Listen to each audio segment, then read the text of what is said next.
Shalom, shalom, selamat pagi, sejahteralah hidup kita semua. Puji Tuhan, Tuhan mempercayakan satu hari lagi buat kita, Senin 7 Maret tahun 2022. Tuhan pasti memelihara kita sepanjang hari ini sama seperti Dia telah memelihara kita sepanjang malam yang sudah kita lewati. Baiklah, sebelum kita melakukan semua aktivitas kita hari ini, izinkan kembali Tuhan bicara melalui renungan kita yang akan tetap kita ambil dari pembacaan Alkitab satu hari satu pasal dari pembacaan 13 hari bersama Nehemia. Dan hari ini kita telah memasuki hari yang ke-12, maka kita akan membaca kitab Nehemia pasal yang ke-12 ayat pertama sampai dengan ayat yang ke-47. Judul perenungan kita hari ini, bersukacitalah.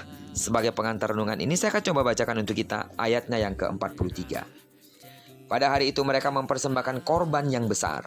Mereka bersukaria karena Allah memberikan mereka kesukaan yang besar. Juga segala perempuan dan anak-anak bersukaria sehingga kesukaan Yerusalem terdengar sampai jauh. Nas Alkitab hari ini mengisahkan suatu fakta bahwa pentahbisan tembok Yerusalem merupakan kesempatan perayaan yang penuh dengan sukacita.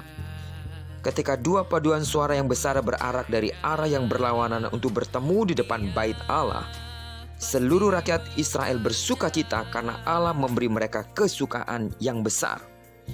Ada dua sumber sukacita bagi bangsa Israel pada waktu itu. Yang pertama, sesuatu yang tampak secara mata jasmani dan eksternal. Umat Allah telah berhasil membangun kembali tembok Yerusalem. Hasil yang tampak oleh mata ini tidak hanya memuliakan Allah, pemilik kota Yerusalem, namun juga mengangkat harkat dan martabat Israel sebagai sebuah bangsa. Mereka tidak lagi disepelekan dan dihina oleh bangsa-bangsa tetangga.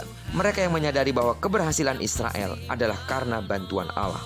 Sidang jemaat Tuhan yang saya kasih dalam nama Tuhan Yesus, kita sekarang juga hidup di dunia yang mengagungkan materi sebagai simbol keberhasilan.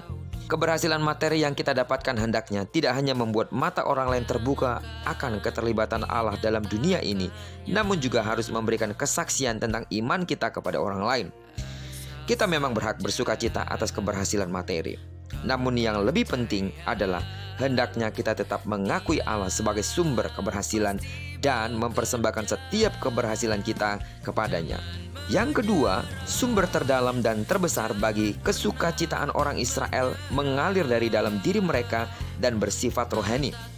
Israel sudah mengakui dosa-dosa mereka dan sudah berkomitmen ulang untuk melayani Allah.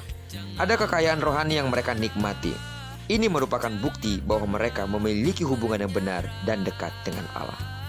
Sidang jemaat Tuhan yang saya kasihi dalam nama Tuhan Yesus, sama seperti bangsa Israel, sumber sukacita yang terbesar bagi Kristen di sepanjang segala zaman haruslah bersifat rohani. Persekutuan yang dekat dan benar dengan Allah hendaklah menjadi sumber sukacita kita. Apabila hubungan kita dengan Allah terjalin dengan indahnya, berkat materi yang sering dianggap sebagai bukti penyertaannya menjadi kurang penting bagi kita. Hubungan kita dengan Allah tetap terjalin dengan indah dan kita tetap dapat bersukacita meski segala sesuatu yang ada di lingkungan tampak hancur, berantakan dan tidak mendukung kita. Karena kita ketahui sumber sukacita kita bukan karena apa yang tampak oleh mata kita, tapi karena apa yang kita imani tentang Tuhan yang selalu melakukan yang terbaik bagi hidup kita. Amin.